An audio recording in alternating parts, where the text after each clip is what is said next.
कांग्रेस नेता अविनाश पांडे की स्वामी प्रसाद मौर्य से मुलाकात। स्वामी मौर्य की इंडिया गठबंधन में होगी एंट्री। सपा से इस्तीफा देकर बनाई थी नई पार्टी। क्या अखिलेश के साथ फिर नजर आएंगे स्वामी प्रसाद मौर्य?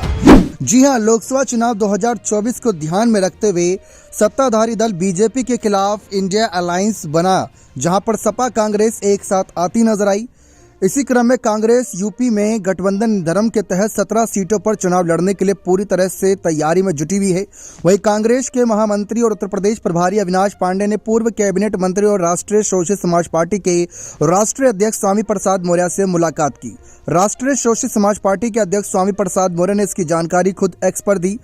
पूर्व मंत्री स्वामी प्रसाद मौर्य ने लिखा कि भारतीय राष्ट्रीय कांग्रेस के महामंत्री एवं उत्तर प्रदेश प्रभारी श्री अविनाश पांडे मेरे निजी आवास लखनऊ आकर औपचारिक भेंट वार्ता में इंडिया गठबंधन के विस्तार पर सकारात्मक चर्चा हुई। भारतीय राष्ट्रीय कांग्रेस के महामंत्री एवं उत्तर प्रदेश प्रभारी श्री अविनाश पांडे जी मेरे निज आवास लखनऊ आकर औपचारिक भेंट वार्ता में इंडिया गठबंधन के विस्तार पर सकारात्मक चर्चा करते नजर आए। जी हां, कांग्रेस यूपी में सपा के गठबंधन के साथ चुनाव लड़ रही है। इसी गठबंधन के अंदर कांग्रेस यूपी की 17 सीटों पर चुनाव लड़ेगी। बाकी सीटों पर कांग्रेस सपा उम्मीदवारों का समर्थन करेगी। सपा ने अभी कुछ सीटों पर अपने उम्मीदवारों के नाम का ऐलान कर दिया है। हालांकि कांग्रेस ने यूपी में सभी अपने उम्मीदवारों की घोषणा नहीं की है। बता दें कि समाजवादी पार्टी से इस्तीफा देने के 3 दिन बाद ही पूर्व मंत्री स्वामी प्रसाद मौर्य ने दिल्ली स्थित तालकटोरा स्टेडियम में अपनी पार्टी राष्ट्रीय शोषित समाज पार्टी के गठन का ऐलान किया था। इस खास मौके पर स्वामी प्रसाद मौर्य के समर्थक बड़ी संख्या में तालकटोरा स्टेडियम में जुटे, जिन्होंने दलितों और पिछड़ों के हित में अपनी आवाज बुलंद की। पूर्व मंत्री ने 20 फरवरी को स्वामी ने समाजवादी पार्टी की प्राथमिकता सदस्यता और एमएलसी पद से इस्तीफा दिया था।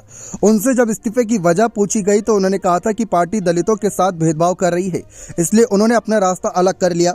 दलितों के समर्थन में हमेशा रहने वाली मायावती को लेकर भी स्वामी प्रसाद मौर्य ने उन्हें समर्थन दिया था और कहा था कि मायावती से बेहतरीन नेता कोई नहीं रहा, उनका कार्यकाल सबसे बेहतरीन था, क्योंकि उस समय स्वामी प्रसाद मौर्य कैबिनेट मंत्री जो बने थे। लेकिन स्वामी प्रसाद मौर्य ने एक तरफ सपा का साथ दिया, फिर वहां से इस्तीफा देकर अपनी नई पार्टी बनाई, दूसरी तरफ मायावती की तारीफ करी, लेकिन अब कांग्रेस के साथ गठबंधन की बातचीत। ऐसे में क्या अखिलेश यादव गठबंधन में स्वामी प्रसाद मौर्य की एंट्री होने देंगे? क्योंकि उत्तर प्रदेश की कमान तो गठबंधन के अखिलेश यादव के हाथों ही है। 63 सीटों पर जो सपा चुनाव लड़ रही है। अब ऐसे में स्वामी प्रसाद मौर्य अगर गठबंधन में आते हैं तो उनका इस्तेमाल कैसे किया जाएगा? क्या सिर्फ चुनाव प्रचार के लिए किया जाएगा या फिर उनको किसी सीट से चुनाव लड़ाएगी कांग्रेस पार्टी या फिर किसी सीट से समर्थन करेगी? ये देखना दिलचस्प रहेगा। बने रहे चैनल के साथ। बहुत बहुत धन्यवाद।